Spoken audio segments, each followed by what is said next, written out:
Hoje é o Salmo 34.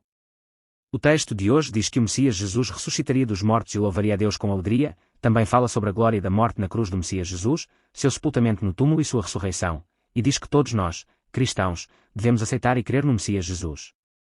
Então, como ele está dizendo? Hoje queremos aprender sobre isso e compartilhar a graça. Primeiro, o texto de hoje diz que o Messias Jesus ressuscitaria dos mortos e louvaria a Deus com alegria. No texto de hoje, Salmo 34, 1-4. Diz: Louvarei ao Senhor em todo o tempo, o seu louvor estará continuamente na minha boca. A minha alma se gloriará no Senhor, os mansos ouvirão e se alegrarão.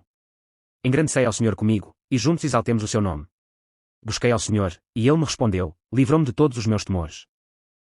Salmo de Davi, quando mudou o seu semblante perante Abimeleque, e este o expulsou, e ele se foi. Agora, esta palavra é o título do Salmo 34. Ou seja, o Salmo 34 nos permite supor que está relacionado com o Samuel 21, onde aparece o conteúdo de Davi sendo perseguido pelo rei Saul. Naquela época, Davi foi perseguido pelo rei Saul e chegou a Aquis, Abimeleque, o rei de Gate, mas lá também sua identidade foi descoberta, fazendo com que sua vida fosse levada a uma situação muito perigosa. Assim, Davi agiu como se fosse uma pessoa louca, deixando a saliva escorrer pela barba e rabiscando nos portais, e ao assumir a aparência de uma pessoa um pouco deficiente, ele pôde escapar daquela crise. Provavelmente, o texto de hoje parece estar registrado enquanto ele relembrava aquele momento. Por causa disso, muitas pessoas tendem a pensar que este salmo é baseado na experiência de Davi, ou seja, uma confissão de louvor ou gratidão do próprio Davi a Deus.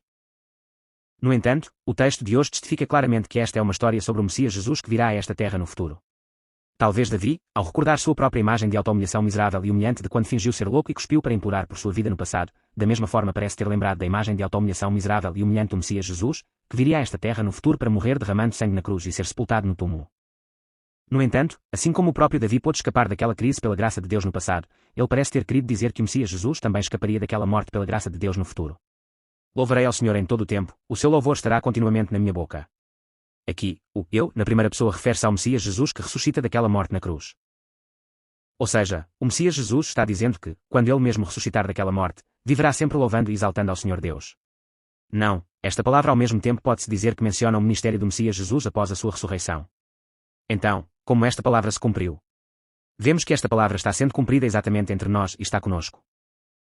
Ou seja, depois que Jesus ressuscitou e ascendeu, ele enviou o Espírito Santo entre nós e, através disso, não apenas está conosco, mas, como nas palavras do texto de hoje, podemos confirmar que ele está louvando e exaltando ao Senhor Deus dentro de nós. Ou seja, o fato de podermos viver louvando e exaltando a Deus é porque existe essa obra do Espírito Santo de Deus, ou seja, a obra de Jesus que está dentro de mim. A minha alma se gloriará no Senhor, os mansos ouvirão e se alegrarão. Engrandecei ao Senhor comigo, e juntos exaltemos o seu nome. Aqui, minha alma, refere-se ao Messias Jesus que ressuscitou daquela morte e vestiu aquele corpo espiritual de ressurreição. Ou seja, a razão de não dizer eu aqui, mas dizer minha alma, é para distinguir e enfatizar o Messias Jesus que vestiu aquele corpo espiritual de ressurreição. Além disso, aqui os mansos, aflitos. Refere-se à nossa vida que, após cometer pecado no jardim do Éden, recebe a condenação de Deus e vive em meio a todo tipo de sofrimento, dor e suspiro, e ao morrer cai naquele eterno lago de fogo do inferno. Mas quando este Messias Jesus ressuscitar daquela morte e se gloriar sobre o Senhor Deus, tais vidas ouvirão isso e se alegrarão. Quando ele se gloriar dizendo, Filho meu, o fato de eu ter ressuscitado da morte é por causa da obra de Deus. Estas vidas aflitas ouvirão isso e se alegrarão grandemente.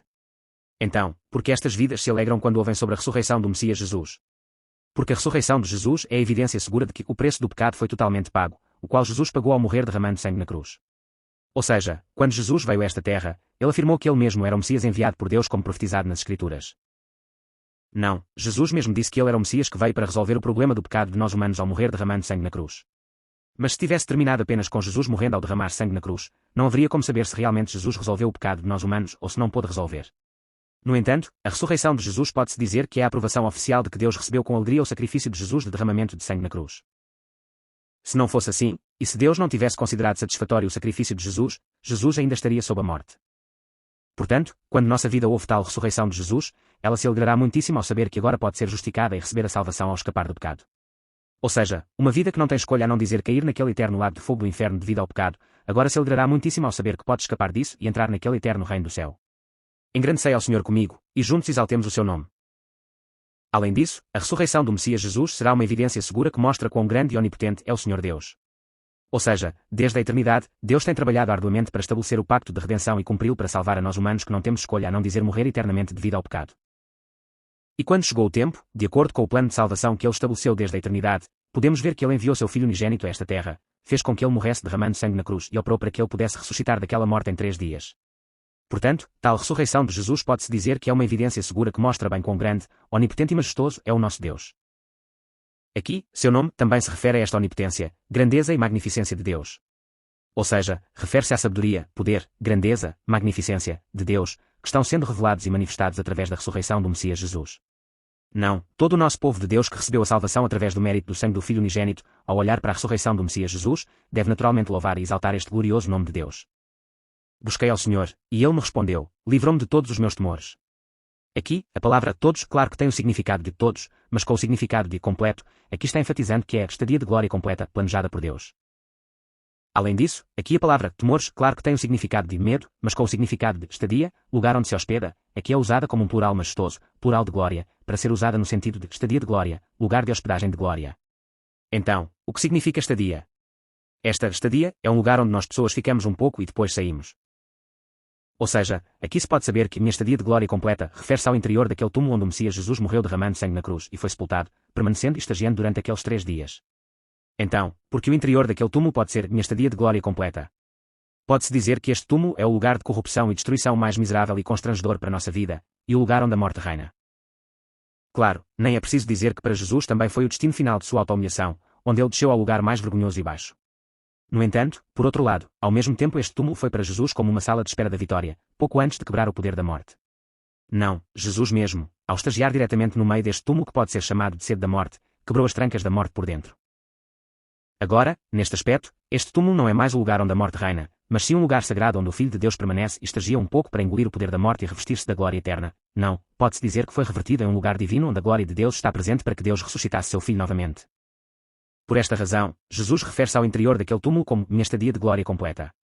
Além disso, aqui, livrou, é usado no prefeito profético para representar a certeza futura. Ou seja, no futuro, quando o Messias Jesus vier a esta terra vestindo um corpo de carne e morrer derramando sangue na cruz, o Messias Jesus pedirá a Deus naquele túmulo que o ressuscite novamente, e Deus, ao responder àquela oração, fará com que o Messias Jesus ressuscite novamente naquela estadia de glória completa. Segundo, o texto de hoje fala sobre a glória da morte na cruz do Messias Jesus, seu sepultamento no túmulo e sua ressurreição. No texto de hoje, Salmo 34, 5-7, diz, olharam para ele, e foram iluminados, e os seus rostos não ficaram confundidos. Clamou este pobre, e o Senhor o ouviu, e o salvou de todas as suas tribulações. O anjo do Senhor acampa-se ao redor dos que o temem, e os livra. Olharam para ele, e foram iluminados, e os seus rostos não ficaram confundidos. Clamou este pobre, e o Senhor o ouviu, e o salvou de todas as suas tribulações. Aqui, eles, os que olharam, é usado como um plural majestoso, plural de glória, com o significado de aquele de glória, referindo-se ao Messias Jesus. Além disso, aqui, foram iluminados, significa emitir luz, e é usado no prefeito profético, o que significa que no futuro, certamente emitirá luz. Claro, aqui o emitir luz representa que o Messias Jesus ressuscitaria novamente da morte com um corpo espiritual da ressurreição. Ou seja, estas palavras significam que no futuro, quando o Messias Jesus morrer derramando sangue na cruz e for sepultado no túmulo, ele esperará e olhará para Deus a partir dali. Dizendo, oh, Deus Pai, faça com que este Filho ressuscite novamente da morte de acordo com aquele pacto de redenção que estabeleceu desde a eternidade. Então, como resultado, o Messias Jesus certamente ressuscitaria novamente com um corpo espiritual de ressurreição pela graça de Deus. Então, seu rosto não será confundido para sempre. Ou seja, Jesus, morto derramando sangue na cruz e sepultado no túmulo, era claramente aos olhos das pessoas do mundo a imagem de um criminoso com o rosto mais vergonhoso e a imagem de um perdedor. Sendo cuspido e com a cabeça baixa.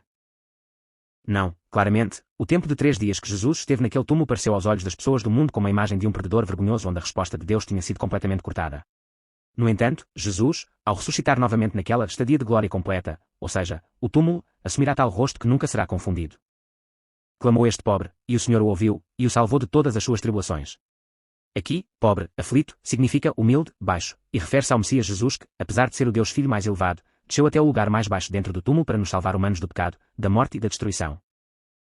Além disso, aqui, todas as tribulações, é usado como um plural majestoso, plural de glória, com o significado de tribulações de glória completa, referindo-se à morte na cruz do Messias Jesus e seu sepultamento no túmulo.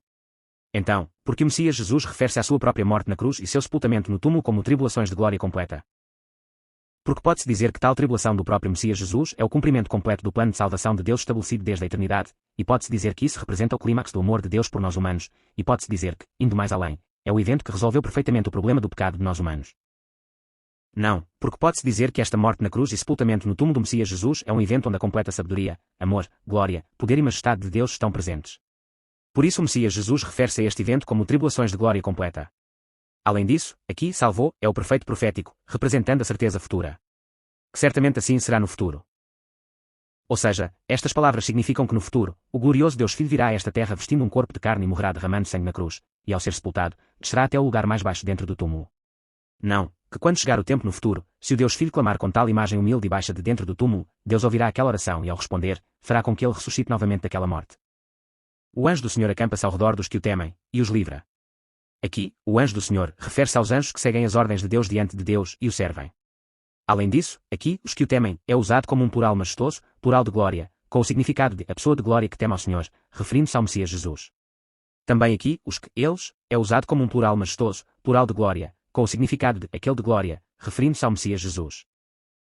Ou seja, estas palavras usam o plural majestoso duas vezes seguidas repetidamente para enfatizar que o Messias Jesus, que sofre aquela morte na cruz e é sepultado no túmulo, não é uma pessoa comum igual a nós, mas sim um Messias de glória. Em outras palavras, embora este Messias Jesus não tenha parecer nem formosura aos olhos das pessoas deste mundo, nem beleza para que o desejemos, esse Messias Jesus é a pessoa de glória que teme a Deus. Embora o Messias Jesus seja cuspido pelas pessoas como se fosse um verme, e sofra críticas, zombaria e desprezo, e finalmente seja morto impotentemente na cruz e sepultado em um túmulo frio, na verdade ele é tal pessoa de glória que até os anjos que seguem as ordens de Deus e o servem acampam-se ao redor dele para protegê-lo e livrá-lo. Não, que tal anjo tirará aquela pessoa de glória daquele túmulo? Para falar isso novamente, testificará que aquela pessoa de glória ressuscitou novamente daquele túmulo. Então, como resultou esta profecia? Na verdade, podemos ver que no evento da ressurreição de Jesus, os anjos estão ativos. Em Mateus 28, 2, diz, e eis que houve um grande terremoto, porque um anjo do Senhor, descendo do céu, chegou, removeu a pedra e sentou-se sobre ela. Aqui, o fato de o anjo remover a pedra que bloqueava o túmulo não foi para que Jesus pudesse sair para fora do túmulo, mas pode-se dizer que foi para revelar aquele túmulo vazio, o local de glória, para que as mulheres e os discípulos pudessem vê-lo. Porque Jesus já havia ressuscitado da morte e estava fora daquele túmulo. Também em João 20:12 diz, e viu dois anjos vestidos de branco, assentados onde jazera o corpo de Jesus, um à cabeceira e outro aos pés. Isso nos faz lembrar da imagem do lugar santíssimo, o lugar mais profundo do tabernáculo do Antigo Testamento, ou seja, o propiciatório da Arca da Aliança. Ou seja, ao olhar para o interior daquele lugar santíssimo, pode-se observar a imagem do propiciatório que está sobre a Arca da Aliança, onde se pode ver que dois querubins, ou seja, dois anjos, estão voltados um para o outro. Assim, aqui a imagem dos dois anjos voltados um para o outro é muito semelhante à imagem do lugar santíssimo. Isso mostra visualmente que o túmulo, que era o lugar humilde da morte de Jesus, agora se tornou o lugar santíssimo, cheio da presença de Deus que recebe a escolta de dois anjos, e a estadia de glória completa, onde o Messias Jesus prepara a ressurreição. Não, isso mostra que o túmulo, que pode ser chamado de símbolo da humilhação e abasamento de Jesus, agora se tornou o lugar da ressurreição de Jesus, transbordando com a glória e o poder de Deus que comanda dois anjos. Em Lucas 24, 4:8 também diz, e aconteceu que, estando elas muito perplexas a esse respeito, eis que pararam junto delas dois varões com vestes resplandecentes. E, estando elas muito atemorizadas e baixando o rosto para o chão, eles lhes disseram, porque buscais o vivente entre os mortos? Não está aqui, mas ressuscitou. Porque buscais o vivente entre os mortos? Não está aqui, mas ressuscitou. Aqui também se pode confirmar que o anjo está ativo como a primeira testemunha, o primeiro mensageiro anunciando a ressurreição de Jesus. Por último, o texto de hoje diz que todos nós, cristãos, devemos aceitar e crer no Messias Jesus. No texto de hoje, Salmo 34, 8-10. Diz, provai e vede que o Senhor é bom, bem-aventurado o homem que nele confia. Temei ao Senhor, vós, os seus santos, pois nada falta aos que o temem. Os leõezinhos sofrem necessidade e passam fome, mas aos que buscam ao Senhor bem nenhum faltará. Provai e vede que o Senhor é bom, bem-aventurado o homem que nele confia. Aqui, vós, refere-se ao nosso povo de Deus. Além disso, aqui, a bondade do Senhor refere-se primariamente ao amor pactual de Deus que enviou seu Filho unigênito e até o fez morrer derramando sangue na cruz para nos salvar humanos que não temos escolha a não dizer morrer eternamente devido ao pecado. Mas ultimamente refere-se àquele Messias Jesus. Ou seja, nosso povo de Deus deve provar e olhar para a bondade de Deus, ou seja, para aquele Messias Jesus. No entanto, dois verbos aparecem aqui. Um é um verbo com o significado de provar, comer, e o outro é o significado de ver, olhar. Então, primeiro, o que significa comer a bondade de Deus, ou seja, aquele Messias Jesus. Em João 6, 53-54. Diz, disse-lhes Jesus, em verdade vos digo. Se não comerdes a carne do Filho do Homem e não beberdes o seu sangue, não tendes vida em vós mesmos. Quem come a minha carne e bebe o meu sangue tem a vida eterna, e eu ressuscitarei no último dia. Aqui, comer e beber significa aceitar e crer totalmente no sacrifício da cruz e no amor de Jesus. Ou seja, Deus, para salvar a nós humanos, enviou seu Filho unigênito a esta terra e o fez morrer derramando sangue na cruz. E podemos ver que Deus chama de justo gratuitamente a todo aquele que crê nisso, o salva e o guia para aquele eterno reino do céu. Não, Jesus é aquele que veio a esta terra seguindo este plano de salvação de Deus, morreu derramando sangue na cruz e foi sepultado, ressuscitando no terceiro dia, e não apenas isso, mas até agora ele nos envia o Espírito Santo e, através disso, podemos confirmar que ele está cumprindo o plano de salvação de Deus. Ou seja, aqui, comer e beber o corpo e o sangue de Jesus refere-se a aceitar e crer totalmente em todas essas coisas de Jesus sem uma única dúvida. O texto de hoje também, o provar, comer, refere-se a aceitar e crer totalmente nesta bondade de Deus, ou seja, naquele Messias Jesus sem uma única dúvida. Além disso, aqui o verbo ver, olhar, também refere-se a aceitar, entender e crer nas palavras profetizadas nesta Bíblia, ou seja, nos planos de salvação, como elas são. Por exemplo, em Isaías 6:10. Diz: engorda o coração deste povo, e endurece-lhe os ouvidos, e fecha-lhe os olhos. Para que ele não veja com os seus olhos, e não ouça com os seus ouvidos, e não entenda com o seu coração, nem se converta e seja sarado. Aqui também, o ver refere-se a aceitar e crer totalmente nas palavras entregues pelo profeta Isaías sem uma única dúvida. Assim, aqui o verbo ver, olhar, significa aceitar como são, entender, acolher e crer em todas as palavras concernentes àquele Messias Jesus. Ou seja, nosso povo de Deus deve aceitar e crer totalmente em todas as coisas concernentes à bondade do Senhor, ou seja, àquele Messias Jesus, sem uma única dúvida. Porque é assim. Porque diz que o homem que nele confia, se refugia, é bem-aventurado. Ou seja, a pessoa que se refugia naquele Messias Jesus receberá o perdão de todos os pecados e, ao tornar-se povo de Deus nesta terra, viverá sob a proteção, provisão e resposta de Deus para então entrar naquele reino do céu. Temei ao Senhor, vós, os seus santos, pois nada falta aos que o temem. Os leõezinhos sofrem necessidade e passam fome, mas aos que buscam ao Senhor bem nenhum faltará. Aqui, temer ao Senhor significa crer que Deus enviou seu Filho unigênito para nos salvar humanos e o fez morrer derramando sangue na cruz. Não, como mencionado anteriormente, significa aceitar e crer totalmente em todas as coisas concernentes a Jesus sem uma única dúvida. Não é assim? Se alguém diz, temo a Deus, e, no entanto, não crê que Deus existe, e também não crê no que Deus diz, e também não crê no Messias que Deus enviou, como se pode chamar tal imagem de temer a Deus? Portanto, temer a Deus é, mais basicamente, crer sem uma única dúvida que Deus enviou seu Filho unigênito para nos salvar humanos e o fez morrer derramando sangue na cruz. Não, todos os nossos cristãos devem aceitar totalmente, acolher e crer em todas as coisas concernentes a Jesus. E assim, nada faltará para aquele que teme a Deus. Ou seja, para aquele que teme a Deus, ele escapará de todas as maldições, morte e destruição que nossa vida está enfrentando, tornar-se a povo de Deus e viverá sob o cuidado e proteção de Deus para então entrar naquele eterno reino do céu. Além disso, não apenas escapará daquele julgamento que haverá no tempo do fim deste mundo, mas também transbordará com todas essas coisas. Tornar-se povo de Deus, ressurreição do corpo espiritual, abundância do reino do céu, vida eterna, alegria e prazer eterno e... Os leõezinhos sofrem necessidade e passam fome, mas aos que buscam ao Senhor bem nenhum faltará. O leãozinho, leão jovem, é, como pode ser visto no reino animal, um ser que pode ser dito estar no ponto mais alto em termos de força, espírito e habilidade de caça. No entanto, assim, não importa quão forte seja o leão jovem, dizem que eles às vezes morrem de fome se a seca for severa ou a presa se afastar. Além disso, não importa quão forte seja o leão jovem, se ele perder em uma briga com outro líder, ele não tem escolha a não dizer ser expulso do bando e, em tais casos, se for severo, dizem que eles até morrem de fome por tornar-se difícil caçar por si mesmos. De qualquer forma, aqui leão jovem simboliza os orgulhosos que se gabam e creem que podem receber a salvação através de sua própria força, habilidade, sabedoria, poder e boas ações. Tais pessoas riem do fato de Deus existir, ignoram e desprezam o julgamento de Deus, e, mesmo que haja um julgamento de Deus no tempo do fim deste mundo, refere-se àqueles que creem que eles mesmos podem passar por aquele julgamento e entrar naquele reino do céu. No entanto, tais pessoas, assim como os leões jovens morrem de fome por necessidade mencionados anteriormente, dizem que certamente nunca poderão entrar naquele reino do céu. Ou seja, todos os seus planos, intenções e propósitos terminarão em fracasso. Para dizer isso novamente, não importa quão grande e muitas forças, habilidades, sabedorias, poderes e boas ações uma pessoa tenha, diz que com tais coisas alguém nunca poderá evitar o julgamento de Deus nem entrar naquele reino do céu. Então, que tipo de pessoa pode evitar o julgamento de Deus e entrar naquele reino do céu? É que apenas aqueles que buscam e pedem ao Senhor Deus podem evitar o julgamento de Deus e também entrar naquele reino do céu. Então, quem é aquele que busca ao Senhor Deus? Refere-se àquele que crê que Deus enviou seu Filho unigênito para nos salvar humanos e o fez morrer derramando sangue na cruz, ou seja, refere-se àquele que pede, busca e confia no mérito do sangue daquele Filho unigênito naquela salvação. Em uma palavra, refere-se àquele que crê no mérito do sangue de Jesus Cristo. Apenas tal pessoa pode evitar o julgamento de Deus e entrar naquele reino do céu. Apenas tal pessoa terá Deus com ela e, além disso, ao tornar-se povo de Deus, viverá sob a proteção, provisão e resposta de Deus para então poder entrar naquele eterno reino do céu. Olharam para ele e foram iluminados. Jesus. Obrigado. Muito obrigado. Eu te amo. Louvo a Jesus que veio a esta terra em um corpo de carne há 2000 anos, morreu derramando sangue na cruz e ressuscitou em um corpo espiritual no terceiro dia. Por favor, conceda bênçãos para que sejamos aqueles que entram naquele reino do céu ao crer no mérito do sangue de Jesus Cristo sem uma única dúvida. Abençoo e oro em nome de Jesus. Amém.